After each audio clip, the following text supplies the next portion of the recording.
Hello guys, আমরা এসেছিলাম বাদলবাড়িটা মাঝারের কিছু এটা বাহিরের চিত্র। এখানে শত শত ভক্তবৃন্দরা রান্না করে খায় এখানে। আর এইটা হলো মাজারের ভিতরের অংশ একটা। আমরা মূল অংশের সামনে দিয়ে দেখাবো মাজারের কিছু অংশ একটা। এখানে একটা মাজারের পাশে কবরস্থান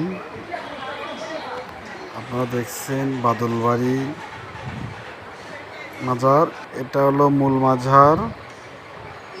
এই সেই ঐতিহ্য পুরানা তেঁতুল গাছের মাজার, বাদলবাড়ি সাদাতপুর।